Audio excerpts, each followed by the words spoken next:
그날 아침 서울 교회 언덕 옆에 조용히 자리 잡은 오래된 한옥의 작은 창문을 통해 첫 햇살이 스며들었다. 김성진, 73세, 씨는 세월이 지나며 흐릿해진 나이 든 두 눈을 천천히 떴다. 그는 창가 옆에 있는 낡은 나무 의자에 앉아 멀리 바라보았다.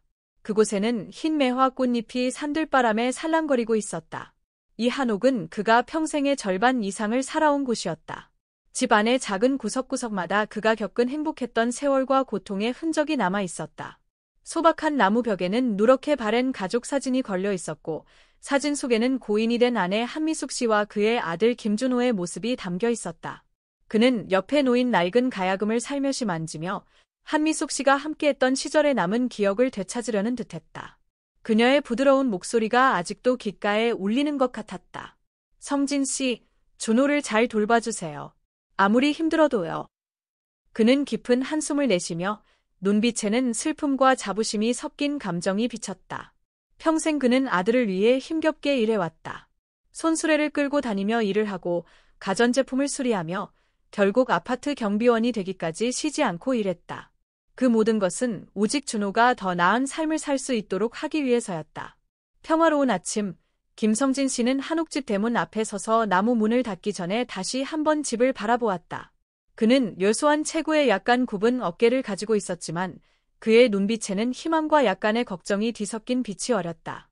오늘은 평소처럼 일을 하러 가지 않고 평생의 꿈을 이루기 위한 여정을 떠났다. 그 꿈은 바로 자신이 가질 수 없을 것이라 생각했던 성공의 상징, 제네시스 G90을 소유하는 것이었다. 버스 정류장으로 향하는 흙길에서 그는 천천히 걸었다. 그의 발은 흙먼지로 더러워졌지만 발걸음은 여전히 단단했다. 이웃들은 그를 궁금한 눈으로 힐끗 쳐다보았지만 아무도 묻지 않았다.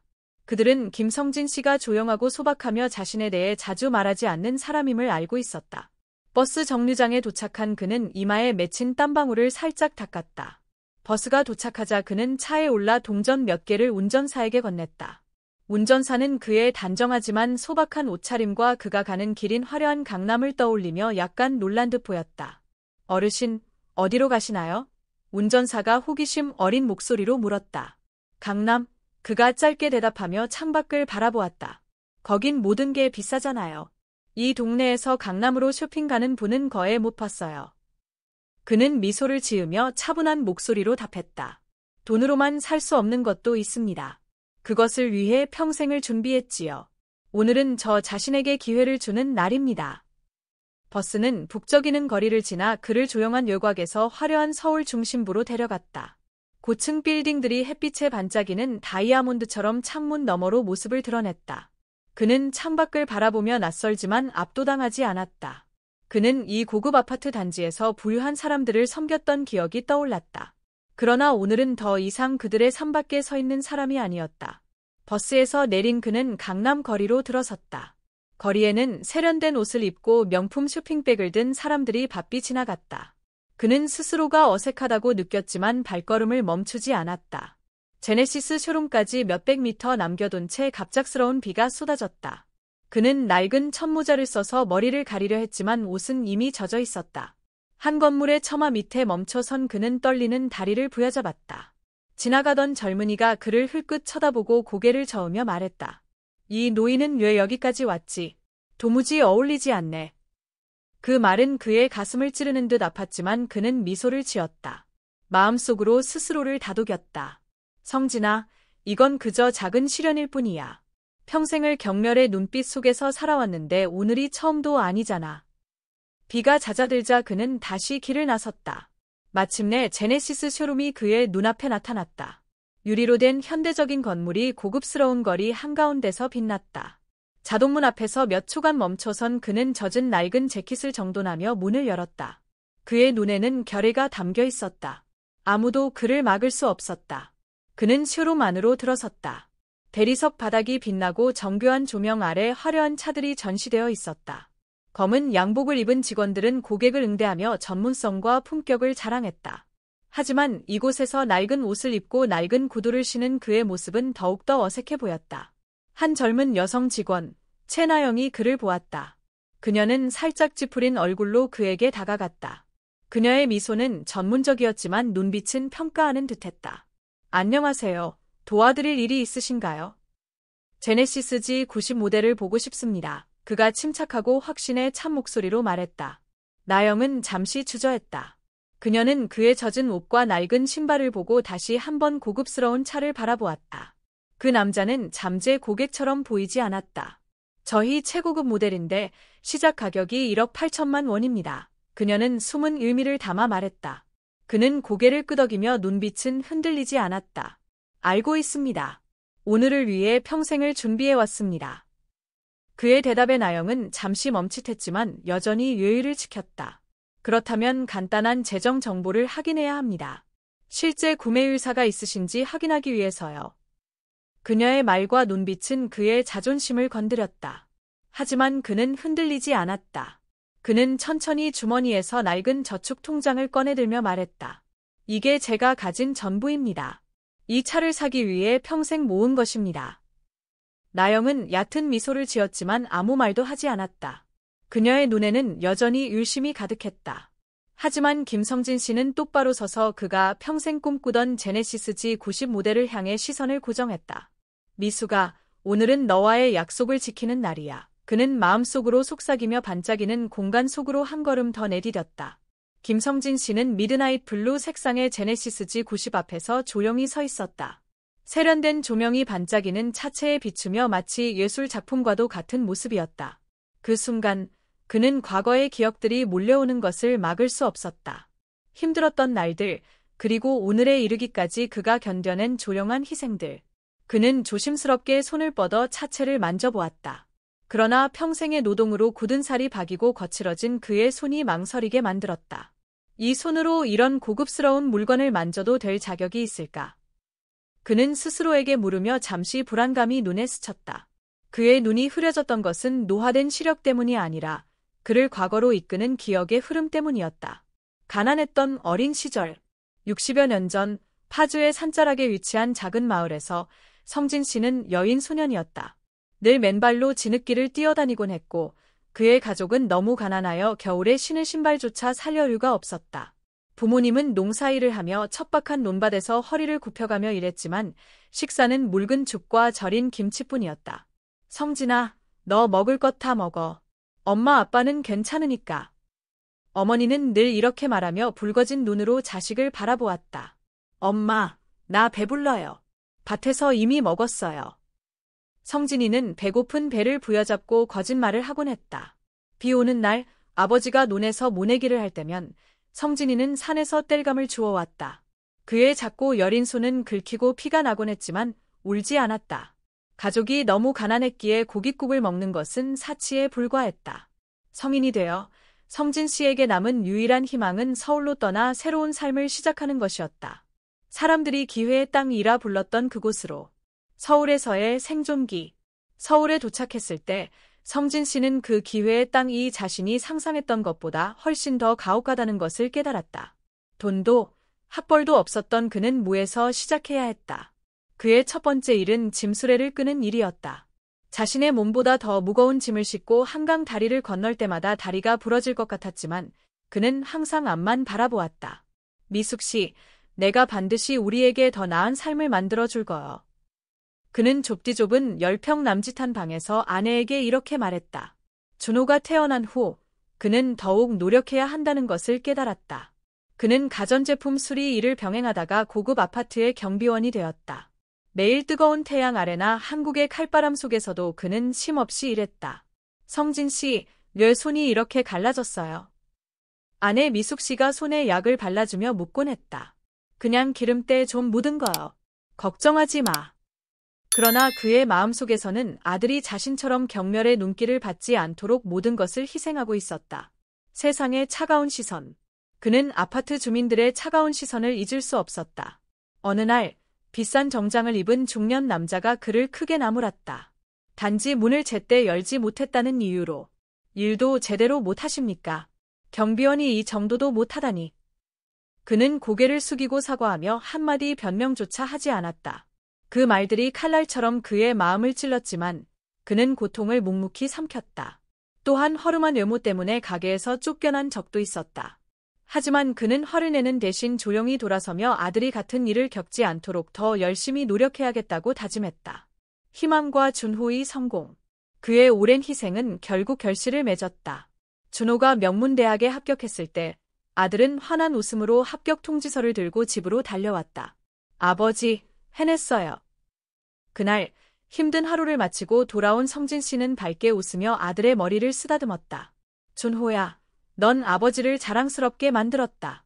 내가 잘 배우도록 아버지가 모든 걸 다 할게. 그러나 그는 대가를 치러야 했다.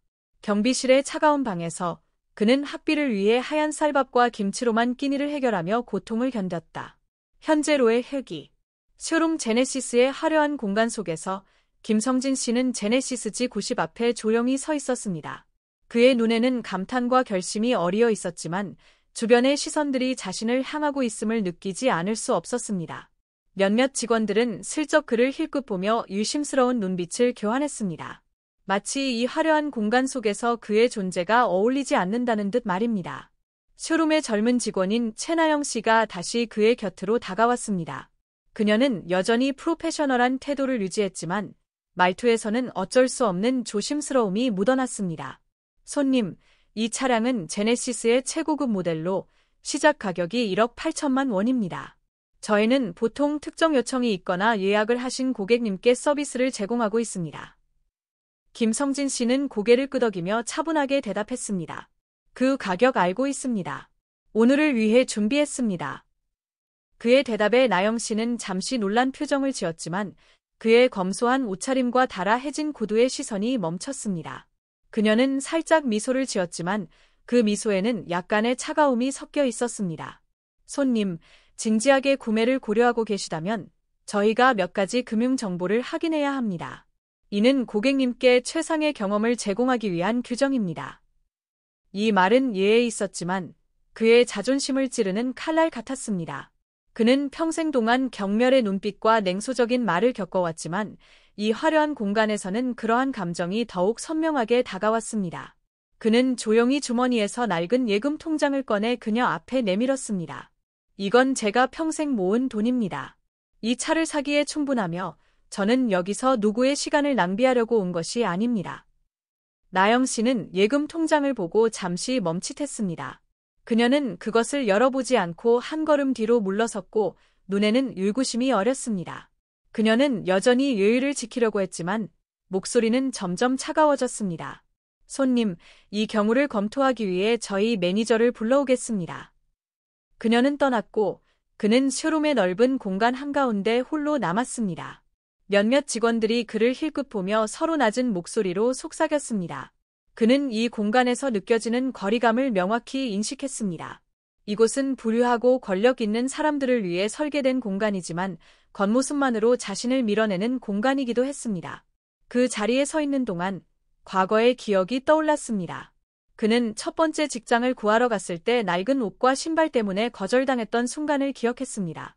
또한 부유한 주민의 차를 실수로 긁었을 때 아파트 관리자의 경멸 어린 눈빛을 기억했습니다. 일도 제대로 못하십니까? 그냥 경비원일 뿐인데 그것도 제대로 못하시다니. 그 말은 그의 마음속에서 끊임없이 울려 퍼지는 상처 같은 기억이었습니다. 하지만 그러한 기억 속에서도 그는 미숙 씨의 말을 떠올렸습니다. 성진 씨, 다른 사람들이 당신을 정의하게 두지 마세요. 당신은 가족의 기둥이며 저와 아이에게는 모든 것입니다. 그 말은 그에게 힘을 실어 주었습니다. 그는 깊이 숨을 들이마시고 낡아진 양복을 정돈하며 허리를 곧게 폈습니다. 그는 누구의 시선이나 말에 굴복하려고 이곳에 온 것이 아니었습니다. 잠시 후 최나영 씨가 중년 남성 한 명과 함께 돌아왔습니다. 그는 세련된 회색 정장을 입고 있었으며 정중하게 고개를 숙였습니다.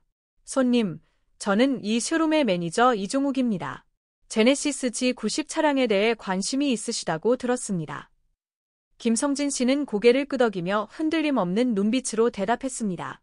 맞습니다. 이 차를 사고 싶습니다. 이종욱 매니저는 그를 머리부터 발끝까지 훑어보았습니다. 그는 여전히 프로페셔널한 미소를 지켰지만 놀라움을 숨기지는 못했습니다. 손님, 이 차량은 단순한 이동수단이 아닙니다. 이것은 계급과 성공의 상징입니다. 저희는 고객님께서 진지하신지 확인할 필요가 있습니다.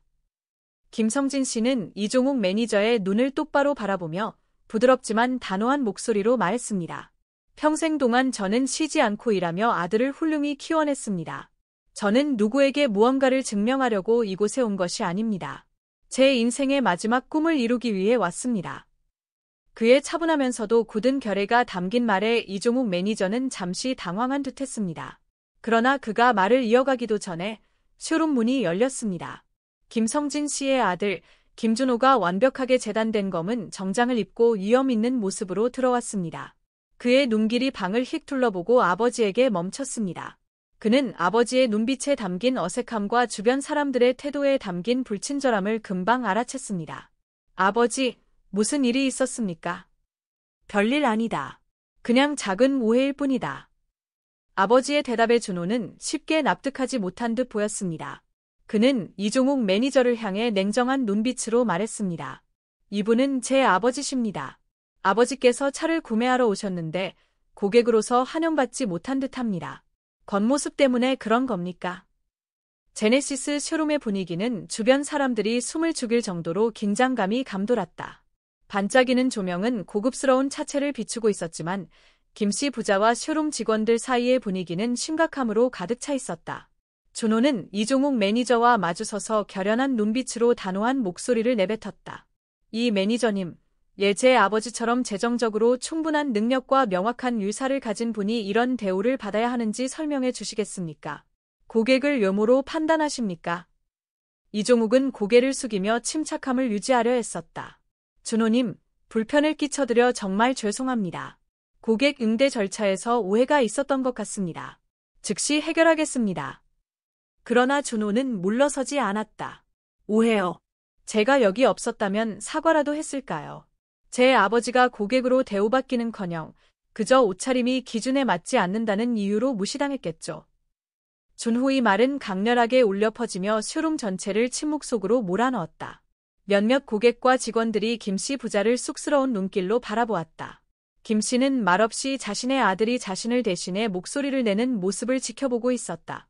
그의 마음속에는 자부심과 상처가 뒤섞여 있었다. 그는 아들이 자신 때문에 다른 사람들과 대립하는 것을 원하지 않았다.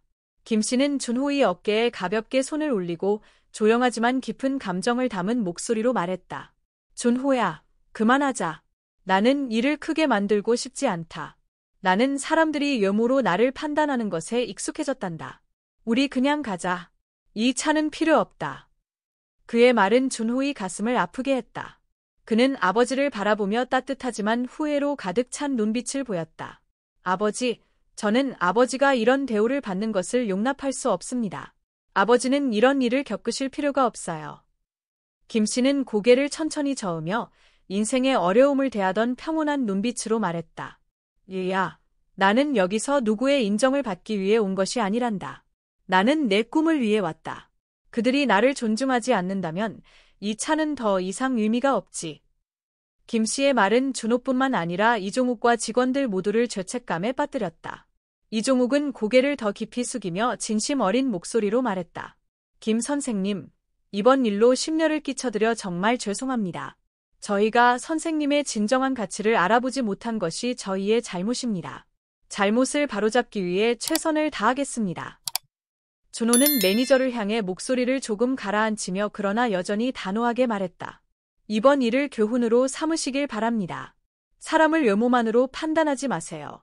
제 아버지처럼 가족을 위해 평생을 헌신한 분들은 누구보다 존경받아야 마땅합니다. 이종욱은 고개를 끄덕인 후 이전에 김씨를 경멸하는 태도를 보였던 직원 나영을 돌아보며 말했다. 나영씨, 김 선생님께 지금 당장 사과하는 것이 좋겠어요. 항상 자부심을 지녔던 나영은 이 순간 몸을 깊이 숙이며 떨리는 목소리로 말했다. 김 선생님, 저의 말과 행동으로 불편을 드린 점 진심으로 사과드립니다. 제가 선입견으로 인해 선생님을 잘못 판단한 것이 큰 실수였습니다. 제 무지함을 용서해 주십시오. 김씨는 그녀를 바라보며 화가 난 기색 없이 깊은 슬픔만이 담긴 눈빛을 보였다. 그는 고개를 끄덕이며 말했다. 젊은 분이시니 앞으로 기억하세요. 사람의 가치는 그들이 입은 옷이나 타는 차에 있는 것이 아니라 그들의 삶과 다른 사람들을 대하는 태도에 있습니다. 상황이 진정된 후 이종욱은 직접 김씨와 준호를 VIP 전시 구역으로 안내했다. 그곳에는 미드나잇 블루 색상의 제네시스 G92 중앙에 자리 잡고 있었다. 김 선생님, 이것이 선생님께서 관심을 가지셨던 차량입니다. 선생님이 원하시는 모든 세부 사항을 맞춤해드리겠습니다. 김 씨는 차에 가까이 다가가 차체의 차가운 금속을 만졌다. 이번에는 더 이상 망설이지 않았다. 그의 눈에는 결단력과 자부심이 가득했다. 미숙, 내가 해냈어. 내 꿈을 실현할 용기를 가졌어. 준호는 아버지 옆에 서서 존경과 사랑이 가득한 눈빛으로 아버지를 바라보며 조용히 말했다. 아버지는 단순히 차를 산 것이 아니에요. 아버지는 다른 사람들의 시선이나 편견에 의해 아버지의 가치를 흔들리지 않게 증명하셨어요. 김 씨는 아들을 바라보며 세월의 흔적이 남은 온화한 미소를 지었다. 준호야, 내가 가장 자랑스러워하는 것은 이 차가 아니라 바로 너란다. 너는 내 인생의 가장 큰 결실이야. 김성진 씨와 준호는 차량 예약 절차를 마친 후 쇼룸을 나섰다. 자동문이 뒤에서 닫혔지만 두 부자 사이의 분위기는 훨씬 가벼워졌다. 수년 만에 김 씨는 자신이 큰 일을 해냈다고 느꼈다. 단지 자신만을 위해서가 아니라 자신의 희생과 노력이 얼마나 깊은 의미를 지녔는지 증명하기 위해서였다. 택시 정류장으로 걸어가던 중 김 씨는 걸음을 멈추고 저 멀리 지평선 너머로 서서히 지는 해를 바라보았다. 저녁 햇살이 그의 얼굴을 따스하고 사색적인 표정으로 물들였다. 아버지, 피곤하시죠? 제가 택시를 바로 부를게요. 준호가 걱정스러운 눈빛으로 물었다. 아니야, 준호야. 조금 더 걷고 싶구나. 오늘은 급할 것 없단다. 김 씨가 미소를 지으며 대답했다. 두 사람은 다시 걷기 시작했다. 번잡한 인파 속에서도 잠시나마 함께하는 드문 순간을 조용히 만끽했다. 잠시 후 김 씨는 부드럽게 입을 열었다. 그의 목소리는 마치 속삭이는 듯한 고백 같았다. 아들아, 오늘 아버지는 인생이 항상 어둡기만 한 건 아니라는 걸 깨달았다. 아버지는 그동안 멸시하는 시선에 익숙해졌지만 오늘은 내가 아버지가 모든 걸 이겨낼 수 있는 유일한 빛이라는 걸 알게 되었단다. 준호는 걸음을 멈추고 아버지를 깊은 감동의 눈빛으로 바라보았다. 아버지, 사실 아버지가 제 인생을 밝혀주셨어요. 아버지가 없었다면 저는 지금의 제가 될 수 없었을 거예요. 아버지는 이미 제 마음속에서 가장 위대한 분이세요. 김 씨는 고개를 살짝 끄덕이며 나이든 눈에 자부심과 평온함이 빛났다. 택시를 타려던 순간 준호의 휴대폰이 울렸다. 화면을 확인한 그는 쇼룸 매니저인 이종욱 씨의 전화임을 알아차렸다. 준호는 잠시 망설였지만 결국 전화를 받았다. 여보세요. 전화기 너머로 이 씨의 목소리가 급하지만 진심 어린 어조로 들려왔다. 준호 씨, 불편을 끼쳐드려 정말 죄송합니다. 하지만 저는 오늘 일에 대해 꼭 말씀드리고 싶습니다. 저희는 오늘의 일에 대해 깊이 반성하고 있습니다. 저희에게 실수를 바로잡을 기회를 주십시오. 준호는 잠시 주저했지만 그가 대답하기도 전에 김 씨가 조용히 그의 팔을 잡았다. 전화기를 아버지에게 줘라. 김 씨가 말했다. 준호는 전화를 아버지에게 건넸다. 김 씨는 차분하지만 단호한 목소리로 말했다. 이 씨, 사과의 말씀 감사드립니다. 하지만 진정한 존중은 말에서 나오는 것이 아니라 행동에서 비롯됩니다. 당신이 실수를 바로잡고 싶다면 직원들에게 인간의 가치는 유무가 아니라는 것을 가르치십시오. 그것이 당신과 브랜드를 더 나아지게 하는 유일한 길입니다. 전화기 너머로 이 씨는 잠시 침묵하다가 존경 어린 목소리로 대답했다. 이해했습니다. 귀중한 가르침 감사합니다. 반드시 변화하도록 하겠습니다. 집으로 돌아가는 길에 준호는 아버지에게 강남의 고급 레스토랑에 가자고 제안했다. 하지만 김 씨는 고개를 저으며 말했다.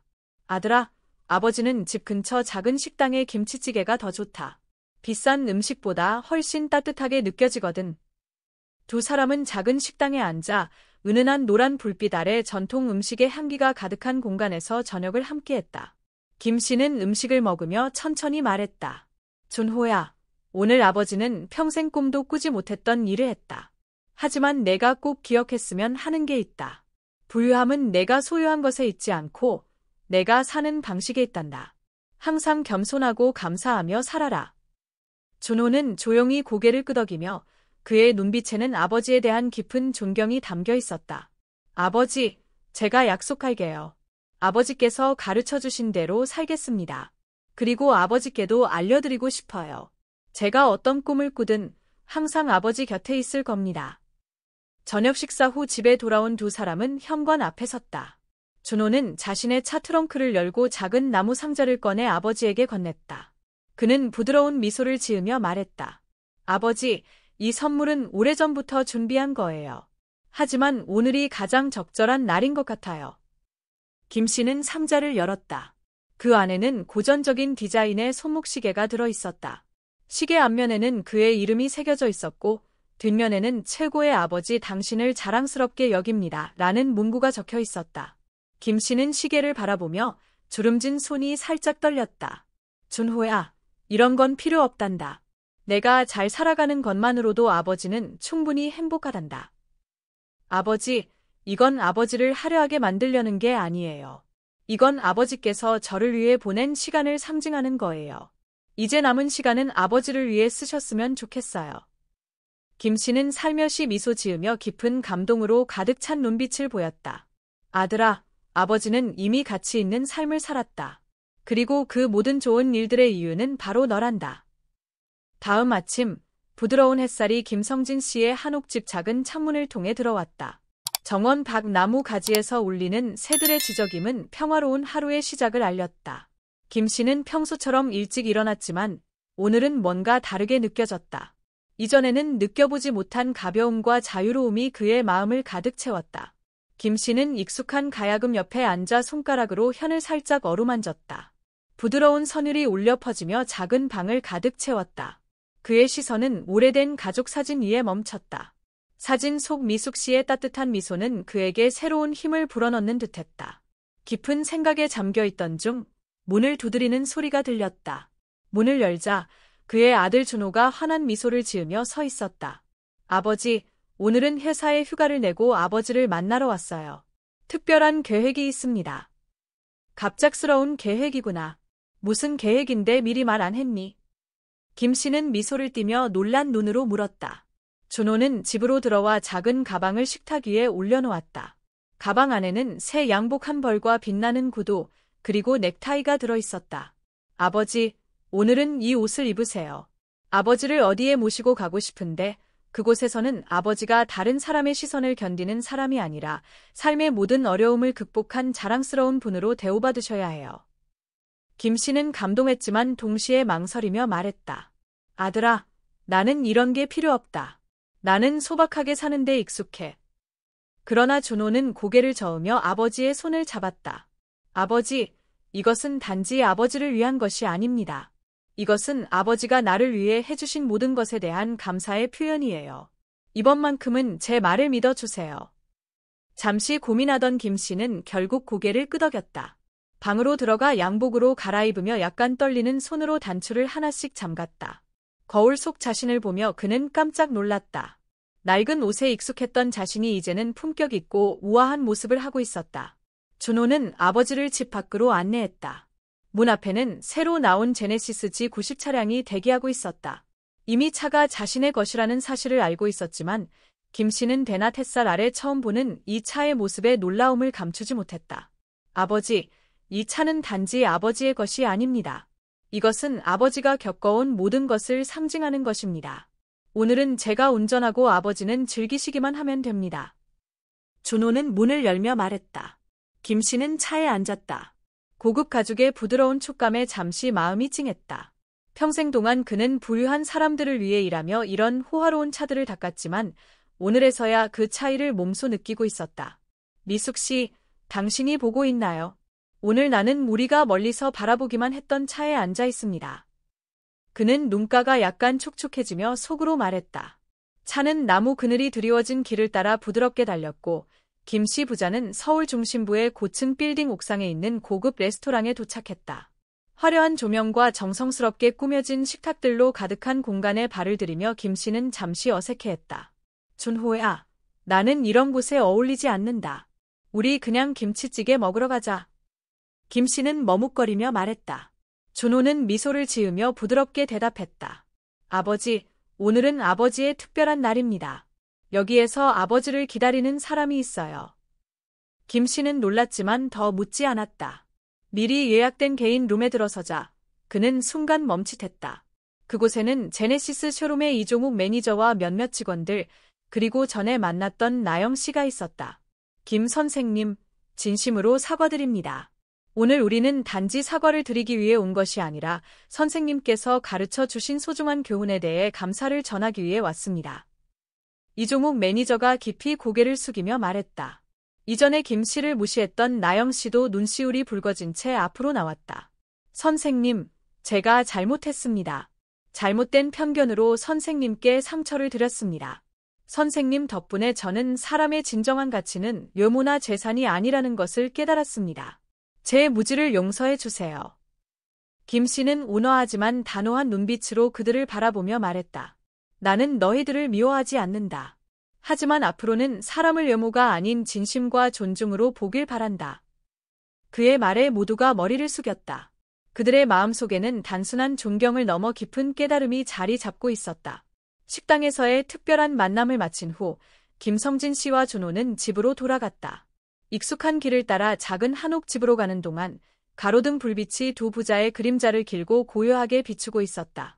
제네시스 G92 거리마다 부드럽게 지나가며 김성진 씨가 한 번도 자신의 인생에서 느껴본 적 없는 자부심을 안고 있었다. 집에 도착했을 때 준호는 아버지가 차에서 내릴 수 있도록 도왔다. 김성진 씨는 한옥집 앞에 서서 달빛 아래 조용히 멈춰서 있는 차를 바라보았다. 천천히 차 가까이 다가가 차가운 차체에 손을 얹으며 이상할 만큼 친숙한 느낌을 받았다. 아버지, 이 차가 아버지께서 꿈꾸셨던 바로 그 차인가요? 준호는 부드럽지만 궁금증을 감추지 못한 목소리로 물었다. 김성진 씨는 미소를 지으며 깊은 눈빛으로 말했다. 준호야, 이 차는 아버지의 꿈보다 더 아름답구나. 하지만 오늘 아버지가 가장 자랑스러웠던 것은 이 차가 아니란다. 그것은 바로 너야.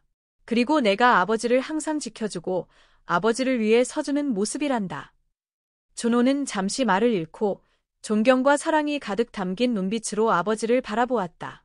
아버지, 저는 아들로서 마땅히 해야 할 일을 한 것뿐이에요. 아버지는 저에게 모든 것을 주셨어요. 아버지가 아니었다면 저는 오늘의 제가 될 수 없었을 거예요. 두 부자는 밤의 고요함 속에서 함께 서 있었다. 부드러운 바람이 스쳐 지나가며 봄의 서늘함을 전했다. 다음 날 아침, 김성진 씨는 창가 옆 작은 나무 의자에 앉아 정원을 바라보고 있었다. 그러던 중 한 배달원이 갑자기 찾아왔다. 그는 정중한 봉투에 담긴 편지를 건넸다. 봉투에는 굵은 글씨로 이렇게 적혀 있었다. 제네시스 모터스, 김성진 님께 드리는 감사의 마음. 김성진 씨는 편지를 열어보았다. 안에는 이종욱 관리자가 손으로 직접 쓴 편지가 들어 있었다. 정갈한 필체로 적힌 글은 진심이 담겨 있었다. 김성진 님께 깊은 감사의 인사를 드리고자 합니다. 어제 김성진 님께서는 저희에게 존중의 의미뿐 아니라 사람의 진정한 가치를 가르쳐 주셨습니다. 김성진 님은 끈기, 자존심, 그리고 가족 사랑의 본보기가 되셨습니다. 김성진 님의 이야기는 저와 직원들에게 외모나 소유한 재산으로 사람의 가치를 판단할 수 없음을 일깨워 주었습니다. 저희는 김성진 님을 모실 수 있어 영광이었으며 제네시스 G92 단순한 이동수단이 아닌 김성진 님의 귀중한 인생 여정을 상징하는 존재가 되기를 바랍니다. 다시 한번 귀중한 가르침에 감사드립니다. 김성진 님께 건강과 행복이 가득하시길 기원합니다. 이종욱 올림. 편지와 함께 작은 그림 한 장이 동봉되어 있었다. 그림에는 김성진 씨가 제네시스 G90 옆에 서 있는 모습이 그려져 있었다. 그림 하단에는 손글씨로 이렇게 적혀 있었다. 위대한 아버지를 기리며. 김성진 씨는 편지를 손에 들고 감동의 눈시울이 붉어졌다. 그는 그것을 테이블 위에 올려놓고 자신의 가야금 옆에 두었다. 그날 오후 준호는 다시 아버지를 찾아왔다. 두 사람은 처마 아래 앉아 따뜻한 차를 마시며 담소를 나눴다. 부드러운 햇살이 한옥 집을 감싸며 평온한 풍경을 만들어냈다. 아버지, 오늘 제가 인터넷에서 아버지의 쇼룸 이야기를 읽었어요. 그 이야기가 빠르게 퍼지고 있더라고요. 많은 사람들이 아버지를 존경하고 있대요. 김성진 씨는 잠시 놀란 표정을 지었지만 곧 잔잔한 미소를 지었다. 그렇구나. 내 작은 이야기가 이렇게 많은 사람들에게 닿을 줄은 몰랐구나. 준호는 고개를 끄덕이며 빛나는 눈빛으로 말했다. 아버지, 사람들은 아버지의 이야기를 듣고 감동받았을 뿐 아니라 아버지가 저에게 자존감과 사랑, 그리고 희생의 가치를 가르쳐 주신 것을 존경하고 있어요. 아버지는 정말 많은 사람들에게 영감을 주셨습니다. 김성진 씨는 잠시 생각에 잠기더니 부드럽게 말했다. 아들아, 나는 칭찬받기 위해 너를 가르친 것이 아니다. 내가 너를 가르친 이유는 내가 어디에 있든 무엇을 하든 너 자신이 인간임을 잊지 않길 바라서다. 그리고 인간은 자존감을 가지고 살아야 한다. 내가 오늘 얻은 모든 것은 너 혼자만의 노력으로 이루어진 것이 아니라 너를 위해 희생한 사람들의 결과라는 것을 항상 기억하거라. 준호는 고개를 끄덕이며 눈가가 촉촉해졌다. 아버지, 절대 잊지 않을게요. 아버지가 자랑스러워하실 수 있는 삶을 살겠다고 약속드려요. 그날 오후, 김성진 씨와 준호는 긴 산책을 마치고 한옥집으로 돌아왔다. 석양의 빛이 집으로 들어가는 길을 황금빛으로 물들였고 제너시스 G90 차량 위로 반사되었다. 그 빛은 자부심과 성공의 상징인 동시에 긴 여정 속에서의 수많은 고난과 희생을 증명하는 빛이었다. 석양 아래의 대화. 두 부자는 집 앞 마당에 있는 현관 아래에 나란히 앉아 있었다. 마당에는 몇 년 전 김성진 씨가 심은 노란 유채꽃이 활짝 피어 있었다. 부드러운 바람이 불어오며 흙과 자연의 은은한 향기가 퍼졌다. 아버지, 오늘은 저에게 정말 뜻깊은 날이에요. 단지 이 차 때문만이 아니라 오늘 아버지가 진정 행복해 보이셔서요. 준호는 낮은 목소리로 말했다. 아들아, 행복은 우리가 가진 것에서 오지 않는다. 그것은 우리가 자신답게 살아갈 때 온다. 오늘 나는 내 꿈을 이룬 것뿐만 아니라 내가 내 기대 이상으로 훌륭히 성장한 모습을 보았다. 준호는 조용히 아버지를 바라보았다. 아버지의 주름진 눈에는 단단한 의지뿐만 아니라 깊은 사랑과 무한한 자부심이 담겨 있었다. 아버지, 한 번도 말씀드린 적 없지만 어려운 일을 마주할 때마다 저는 항상 아버지를 떠올려요. 아버지라면 어떻게 하셨을까 하고요. 그 생각이 항상 저를 이끌어 주었어요. 김성진 씨는 부드럽게 미소 지으며 말했다. 아들아, 나는 완벽한 사람이 아니다. 나는 단지 내가 더 나은 삶을 살 수 있도록 최선을 다한 아버지일 뿐이다. 그런데 내 말을 들으니 내 모든 희생이 보람 있었구나. 준호가 떠날 준비를 하던 중 김성진 씨는 그를 불러 세우고 오래된 나무 상자를 건네주었다. 세월의 흔적이 묻어있는 상자였다. 이 상자를 오랫동안 간직해왔다. 오늘은 내가 이걸 받아야 할 때가 된 것 같다. 준호는 상자를 열었다. 안에는 김성진 씨가 직접 쓴 손편지가 들어있었다. 정성스러운 필체였지만 약간 떨림이 느껴졌다. 준호는 편지를 들고 한 줄 한 줄 천천히 읽기 시작했다. 사랑하는 아들 준호에게. 내가 태어나던 날, 나는 내가 나처럼 고생하지 않게 하겠다고 마음속으로 다짐했다. 내가 흘린 땀 한 방울, 손에 남은 굳은 살 하나하나는 내가 밝은 미래를 살 수 있기를 바라는 마음에서였다. 내가 너와 함께 끝까지 갈 수 있을지는 모르겠지만 내가 기억해 주었으면 좋겠다. 내가 나의 어떤 성취보다도 더 자랑스럽게 느껴지는 이유는 내가 항상 자부심과 인간미를 갖춘 사람으로 살아가고 있기 때문이다.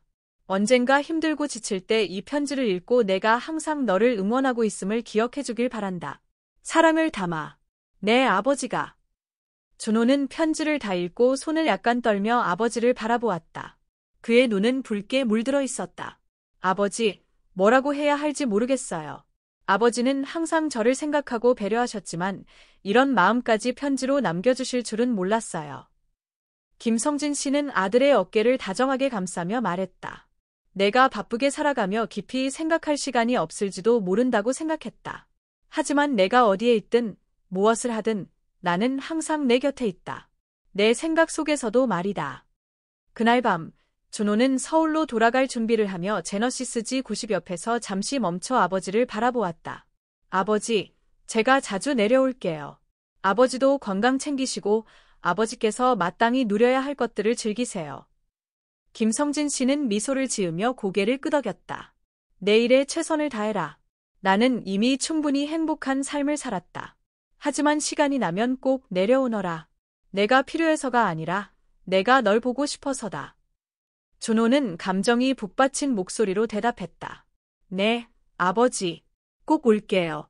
아버지는 제가 더 열심히 살아야 할 이유예요. 차가 조용히 길을 달리며 점점 멀어졌다. 어두운 밤길 뒤로 김성진 씨는 목재 대문을 손으로 살며시 어루만지며 그 안에 담긴 모든 추억, 사랑, 그리고 아버지의 자부심을 품었다. 준호가 떠난 후 김성진 씨는 작은 집으로 돌아와 가야금을 앞에 두고 앉았다. 그는 가야금 줄을 부드럽게 퉁기며 조용히 연주하기 시작했다. 그 선율은 희생, 사랑, 그리고 감사함을 담은 하나의 노래처럼 집안 가득 울려 퍼졌다. 탁자 위에는 제너시스 모터즈의 편지와 작은 그림이 놓여 있었다. 그는 그것들을 바라보며 잔잔히 미소 지었다. 자신의 꿈을 이룬 것은 물론 사랑과 희생, 자부심이라는 귀중한 유산을 다음 세대에 남긴 것이었다. 그는 혼잣말로 혹은 세상을 떠난 사랑하는 사람들에게 속삭였다. 미수가, 내가 해냈어. 우리 아들을 훌륭히 키웠어. 이제 남은 삶을 평안히 살아갈 수 있을 것 같아. 몇 주 전 제네시스 G90을 받은 후 김성진 씨의 삶은 마치 새로운 국면에 접어든 듯했습니다. 그 차는 단순히 성공과 끈기의 상징일 뿐만 아니라 그가 겪어온 여정을 떠올리게 하는 존재였습니다. 가난했던 소년 시절부터 가족을 위해 평생 헌신한 헌신적인 아버지로 성장한 그의 이야기입니다. 어느 평화로운 오후, 김성진 씨는 가야금을 연주하며 노란 유채꽃이 만발한 정원을 바라보고 있었습니다. 그런데 갑자기 전화벨이 울렸습니다. 여보세요. 김성진입니다. 그의 목소리는 여전히 차분했습니다. 수화기 너머로 낯설지만 열정적인 목소리가 들려왔습니다. 김성진 선생님, 저는 서울에 있는 비영리 단체의 대표입니다. 선생님의 이야기를 아드님의 글을 통해 알게 되었습니다. 그 이야기는 많은 사람들에게, 특히 어려움을 겪고 있는 가족들에게 깊은 영감을 주었습니다. 선생님께서 젊은이들과 자녀를 위해 노력하는 부모님들에게 동기부여를 줄 수 있는 프로그램에 참여해 주시길 간절히 부탁드립니다. 김성진 씨는 잠시 침묵했습니다. 그는 평생 자신이 누군가에게 영감을 줄 수 있는 사람이라고는 생각해 본 적이 없었습니다. 그저 평범한 아버지로서 조용히 희생하며 소박한 기쁨을 누려왔을 뿐이었습니다. 저는 영광이지만 과연 제가 나눌 수 있는 것이 있을까요? 저는 그냥 평범한 노동자일 뿐입니다. 대표는 격려의 목소리로 대답했습니다. 선생님, 선생님의 이야기는 단순히 차나 아드님의 성공에 관한 것이 아닙니다. 그것은 사랑, 자존감, 그리고 조용한 희생에 대한 교훈입니다.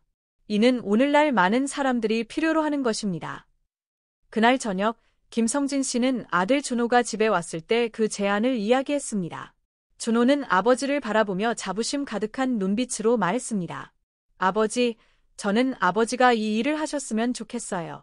아버지는 저에게만 영감을 주신 것이 아니라 다른 사람들에게도 영감을 줄 수 있어요.